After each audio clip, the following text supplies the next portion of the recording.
కాకినాడ పోర్టులో రేషన్ బియ్యం అక్రమ రవాణా సంఘటనని ఉరిదాకా లాక్కెళ్లారు బుద్దా వెంకన్న గారు అంటూ కొన్ని వార్తలు వస్తున్న నేపథ్యంలో ఈ వార్తల మీద మనం విశ్లేషణ చేసుకునేటువంటి ప్రయత్నం చేద్దాం. ప్రస్తుతం మనతో పాటున్నారు ప్రముఖ రాజకీయ విశ్లేషకులు, ప్రముఖ సీనియర్ జర్నలిస్ట్ సిఎస్ రావు గారు. సార్తో మాట్లాడదాం. సార్ నమస్తే. సార్ నమస్తే. కాకినాడ పోర్టు కేంద్రంగా చేసుకొని రేషన్ బియ్యం అక్రమ రవాణా సంఘటన ఏదైతే ఉందో దాన్ని ఇప్పుడు ఉరిదాకా తీసుకువెళ్ళారు బుద్దా వెంకన్న గారు అంటూ కొన్ని వార్తలు వస్తున్నాయి. ఏంటి సార్ అసలు బుద్దా వెంకన్న గారు ఆ సంఘటనని ఉరిదాకా ఎందుకు తీసుకువెళ్ళారు, ఏం జరుగుతుంది అంటే ఏం చెప్తారు? ఇప్పుడు బుద్దా వెంకన్న తెలుగుదేశం పార్టీలో ఒక కీలకమైనటువంటి లీడరు. ఇప్పుడు ఆయన బియ్యం స్మగ్లింగ్ గురించి మాట్లాడారు. పైగా ఉమ్మడి కృష్ణా జిల్లా పరిధిలో జరిగింది. ఇది మచిలీపట్నానికి సంబంధించి పేర్నినానికి సంబంధించి గోడౌన్లో స్మగ్లింగ్ వ్యవహారం. గోడౌన్లో ఉన్నటువంటి బియ్యాన్ని తరలించేసి అతను ఏదో కొన్ని కోట్ల రూపాయలు సంపాదించాడు అనేది ఆయన మీద ఉన్నటువంటి తాజా ఆరోపణ. ఆయన మీద ఆల్రెడీ కేసు కట్టారు. ఆయన ఏమో విచారణకి రావాలంటే ఆయన ముందస్తు బెయిల్ కోసం వెళ్ళాడు. విచారణకి సహకరించమని చెప్పి కోర్టు చెప్పింది. కానీ ఈయన విచారణకి సహకరించకుండా పోలీసులు దొరకకుండా ఎక్కడికి వెళ్ళిపోయాడు. సరే, ఆయన వెళ్ళిపోయాడు, బాగానే ఉంది. ఆయన నిర్వహించినటువంటి 2 గోడౌన్స్ ఎవరి పేరు పైన ఉంది? ఒకటేమో ఆయన మదర్ పేరు పైన ఉంది, ఇంకోటేమో ఆయన సతీమణి జయసుధ గారి పేరు పైన ఉంది. ఇప్పుడు జయసుధ గారు విచారణకు హాజరు కావాలి.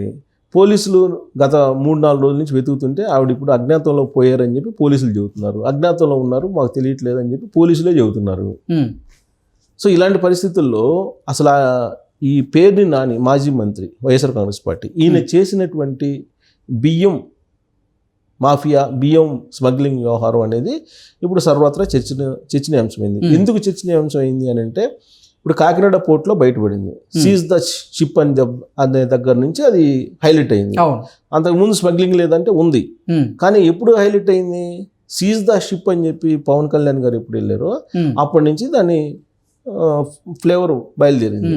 ఆ తర్వాత నుంచి దాని వెనక ఎవరెవరు ఉన్నారు ఏంటి వీటన్నిటి మీద వచ్చి అసలు కాకినాడ సెజ్జు, కాకినాడ సీపోర్టు సంబంధించినటువంటి భోగోతం, ఆ కర్ణాటి వెంకటేశ్వరరావు గారు దగ్గర నుంచి మొత్తం వాటాలు 41% ఏ విధంగా రాయించుకున్నారు, 2,000 కోట్ల రూపాయలు చేసేది 400 కోట్లకి ఎట్లా రాయించుకున్నారు బెదిరించి, ఇవన్నీ బయటకు వచ్చినాయి.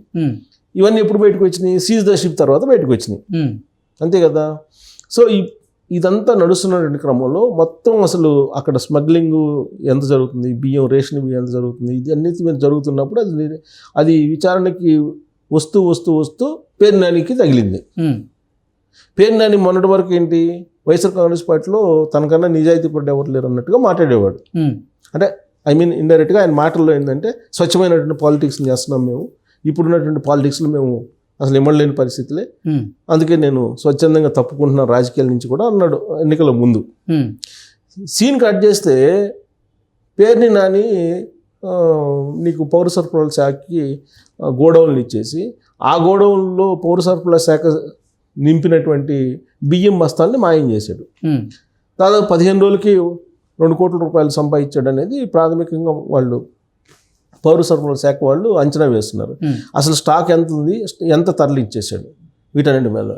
ఇది వాళ్ళు ఎంక్వైరీ చేస్తున్నప్పుడు ఆయన ఏం చేశాడు, స్టాక్ మిస్ అయిన దానికి నేను బాధ్యత వహిస్తూ అని చెప్పేసి 1,50,00,000 రూపాయలు, 1,40,00,000, 1,50,00,000 ఇయటానికి రెడీ అయ్యాడు. డీడీ కూడా తీశారు. డీడీ తీసిన తర్వాత అసలు ఈ డబ్బులు ఎక్కడి నుంచి వచ్చినాయి? ఒకసారిగా 1,70,00,000, 1,40,00,000 ఎక్కడి నుంచి వచ్చినాయి? కిరణ్ అనేవాడు. ఎవరా కిరణ్? ఫణి ఎక్కడి నుంచి వచ్చాడు అనేది ఎంక్వైరీ నడిచింది. దీంతో ఇది మొత్తం టిపికల్గా మారింది. ఒకవైపు స్మగ్లింగ్, ఇంకోవైపు ఏమో మనీకి సంబంధించిన ఇష్యూ. ఈ 2 టిపికల్గా మారేటప్పటికి ఆయన అబ్స్కాండ్ అయిపోయాడు.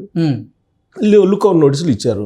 ఇప్పుడు అసలు పేర్ని నాని కుటుంబం ఎక్కడుంది, పేర్ని నాని ఎక్కడున్నారు? పోలీసులు చెబుతున్న దాని ప్రకారం అజ్ఞాతంలో ఉన్నారు. వాళ్ళకి లుక్అవుట్ నోటీసులు కూడా జారీ చేశామని చెప్పి చెప్తున్నారు. కానీ పేర్ని నాని కుటుంబం మాత్రం ఈ అంశం మీద ముందస్తు బెయిల్ నమోదు చేస్తూ ముందస్తు బెయిల్ కోసం కోర్టులో పిటిషన్ కూడా దాఖలు చేసింది. మరి ఇవన్నీ జరుగుతూ ఉంటే పోలీసు వాళ్ళు ఏం చేస్తున్నట్టు? అవన్నీ కోర్టులో అంటే వీళ్ళు పోయి హాజరు గారు కదా, వాళ్ళ తరఫున అడ్వకేట్ పోయి పిటిషన్ వేస్తారు. ఆయన వ్యక్తిగతంగా హాజరు కావాల్సిన అవసరం లేదుగా. ఆయనో లేకపోతే జయసుధ గారు, ఆయన సతీమణో ఎవరు వాళ్ళ మదరో పోయి వ్యక్తిగతంగా హాజరు కావాల్సిన అవసరం లేదు. ఆయన తరఫు నుంచి అడ్వకేట్స్ ప్రయత్నం చేస్తారు. ఈలోపు వీళ్ళు అజ్ఞాతంలో ఉన్నారు. ఇలాంటి పరిస్థితుల్లో బుద్దా వెంకన్న గారు తెర మీదకి వచ్చారు. బుద్దా వెంకన్న గారు ఏమన్నారు, ఆయన ఇలాంటి వాళ్ళని అసలు ఉరిదీయాలి, అని చెప్పి నిన్న ప్రెస్ నోట్లోనూ విడుదల చేశారు. ప్రెస్ మీట్లోనే చెప్పాడు ఆయన, ఇలాంటి వాళ్ళని అసలు ఉరి తీయాలి, ఎవరు పేరు లాంటి వాళ్ళని, వీళ్ళు ప్రజా సంపదని పందుకుక్కల్లాగా దోసుకున్నారు 2019 నుంచి 2024 వరకు. రాష్ట్ర వ్యాప్తంగా ఇదే పరిస్థితి. ఆ పెద్ద దొంగల్లో గజ దొంగ పేరుని నాని, కాబట్టి ఇతను తీసుకుని ఉరి తీయాలి అని చెప్పి ఆయన ఒక పెద్ద స్టేట్మెంట్ ఇచ్చాడు.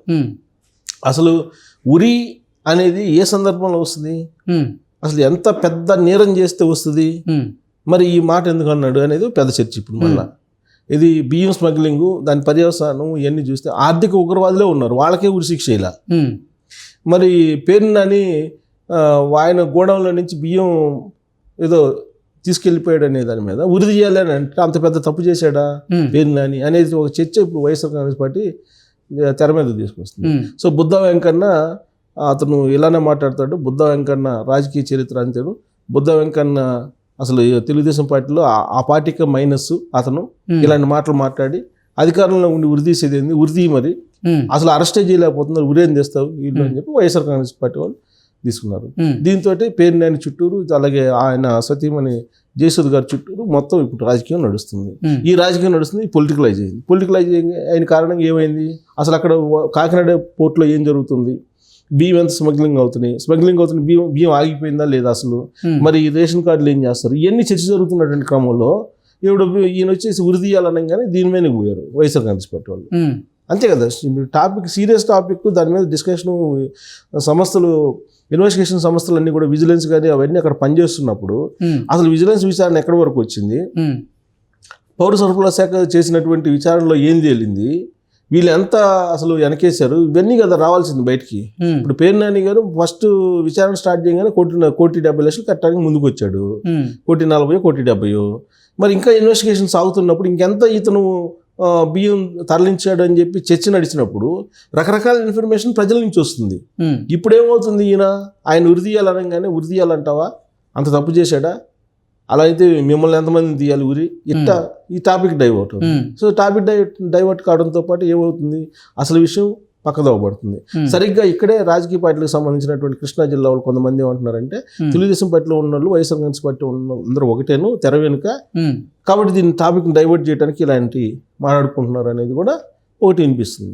సో కాబట్టి కొన్ని సందర్భాల్లో మనం వాడేటువంటి పదజాలం లేదంటే పదాలు కూడా ఆయా సందర్భాన్ని బట్టి ఆయా పరిస్థితులను బట్టి మనం వాడాలి. ప్రతిదానికి పెళ్లికి తగ్గడానికి ఒకే మంత్రం కాదు కదా. అప్పుడు ఉరి తీయాలని అంటే అది పెద్దవాడు, అది ఉరి తీస్తారా, ఉరి తీసే అవకాశం తీయండి, మరి తెలుగుదేశం పార్టీ ఉంది కదా అంటున్నాడు వైఎస్ఆర్ కాంగ్రెస్ పార్టీ వాళ్ళు. మరి దానికి ఏం చెప్తారు బుద్ధ కన్నా, చెప్పాలి కదా. కనీసం అరెస్ట్ కూడా చేయలేకపోతున్నారు ఉరి తర్వాత సంగతి.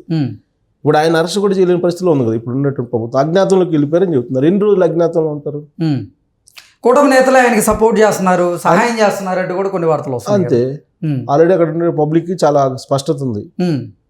పేపర్లో న్యూస్ చూస్తుంటే కనుక వీళ్ళందరూ తెర వెనుక మొత్తం అందరూ ఒకటేను, అసలు మళ్ళీ తెలుగుదేశం పార్టీలోకి తీసుకురావాలని ప్రయత్నం చేస్తున్నారు వైఎస్ఆర్ కాంగ్రెస్ పార్టీలో ఉండే వాళ్ళని అని చెప్పి గత 2-3 వారాల నుంచి ఒకటే న్యూస్ కదా.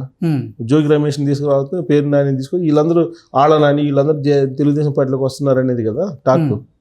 సో కాబట్టి ఈ అజ్ఞాతంలోకి వెళ్ళిపోయాడు అనే దాని మీద కన్నా కూడా ఈ ఉరి అనేది ఇది కనుక మాట్లాడకుండా ముందు ఆయన్ని అరెస్ట్ చేయిస్తే బుద్ధ వెంకన్న పార్టీలో ఉన్నాడు కాబట్టి అధికార పార్టీలో, అప్పుడు ప్రజలు ఆయన్ని ప్రశంసిస్తారు. ఇప్పుడు ఈ డైలాగుల వల్ల సీరియస్నెస్ పక్కదోవ పడుతుంది అనేది మాట్లాడుకుంటున్నటువంటి ఒక చర్చ. Okay sir, thank you so much.